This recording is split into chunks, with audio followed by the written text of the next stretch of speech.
Assalamualaikum warahmatullahi wabarakatuh. Saya Oriza Sela Putri dengan NPM A1M02202.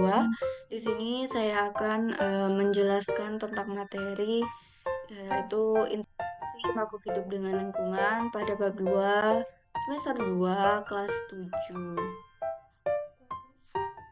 Istilah lingkungan berasal dari kata environment yang memiliki makna the physical, chemical, and biotic conditions surrounding an organism. Lingkungan secara umum dapat diartikan sebagai segala sesuatu di luar individu. Segala sesuatu di luar individu merupakan sistem yang kompleks sehingga dapat mempengaruhi satu sama lain. Kondisi yang saling mempengaruhi ini membuat lingkungan selalu dinamis dan dapat berubah-ubah sesuai dengan kondisi. Perubahan itu dapat disebabkan oleh makhluk hidup dalam satu lingkungan tersebut. Lingkungan terdiri atas dua komponen utama, yaitu komponen biotik dan komponen abiotik. Komponen biotik terdiri dari makhluk hidup seperti manusia, hewan, tumbuhan, dan jasad premik. Sedangkan pada komponen abiotik terdiri atas benda-benda tak hidup seperti air, tanah, udara, dan cahaya. Setiap makhluk hidup memerlukan lingkungan tertentu sebagai tempat hidupnya. Tempat hidup dinamakan habitat. Dalam suatu habitat terdapat berbagai jenis makhluk hidup, biotik, dan makhluk tak hidup, abiotik.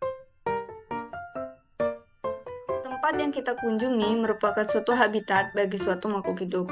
Pada tempat tersebut akan terjadi interaksi antara makhluk hidup dan makhluk tak hidup, juga sesama makhluk hidup. Interaksi antara makhluk hidup dengan makhluk hidup yang lain dapat terjadi melalui rangkaian peristiwa makan dan dimakan, seperti rantai makanan, jaring-jaring makanan, dan piramida makanan. Selain itu, melalui bentuk hidup bersama, yaitu simbiosis. Contohnya seperti pada gambar 2.4, piramida makanan, dan 2.5, jaring-jaring makanan. Simbiosis merupakan bentuk hidup bersama antara dua individu yang berbeda jenis.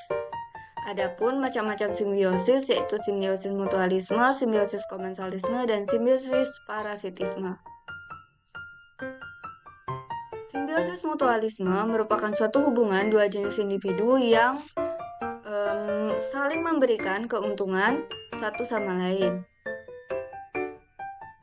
Contoh simbiosis mutualisme yaitu pada jamur dan akar pohon pinus, di mana jamur mendapatkan makanan dari pohon pinus, sedangkan pohon pinus mendapatkan garam, mineral, dan air lebih banyak jika bersimbiosis dengan jamur. Dan contoh lainnya seperti lebah dengan bunga, kupu-kupu dan bunga, dan kerbau dengan burung jalak. Yang kedua yaitu simbiosis komensalisme. Simbiosis komensalisme merupakan suatu hubungan dua jenis individu yang memberikan keuntungan kepada salah satu pihak, tetapi pihak lain tidak mendapatkan kerugian. Contoh simbiosis komensalisme seperti anggrek dan pohon mangga, di mana tanaman anggrek akan mendapat keuntungan berupa tempat hidup, sedangkan pohon mangga tidak mendapat keuntungan maupun kerugian dari keberadaan tanaman anggrek tersebut. Contoh lainnya seperti ikan badut dan anemon laut, dan ikan hiu dengan ikan remora.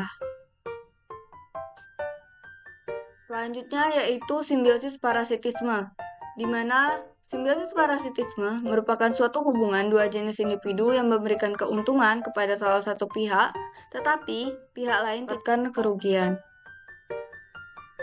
Contoh simbiosis parasitisme yaitu kutu rambut dengan manusia, di mana kutu rambut memperoleh keuntungan dari manusia berupa darah yang dihisap sebagai makanannya, sedangkan manusia akan merasakan gatal pada kulit kepalanya. Contoh lainnya seperti tumbuhan tali putri dengan inangnya, nyamuk, dan manusia.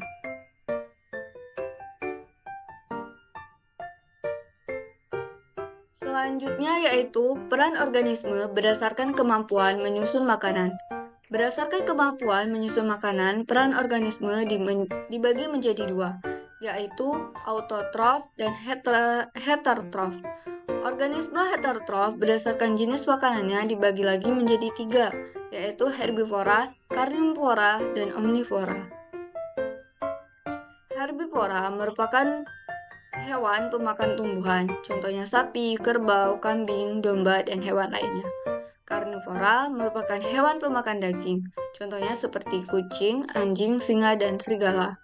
Dan omnivora merupakan hewan pemakan segalanya, contohnya monyet, tikus, burung gagak, musang, dan hewan lainnya. Mungkin itulah tadi video yang dapat saya sampaikan. Lebih dan kurangnya saya mohon maaf. Terima kasih. Wassalamualaikum warahmatullahi wabarakatuh.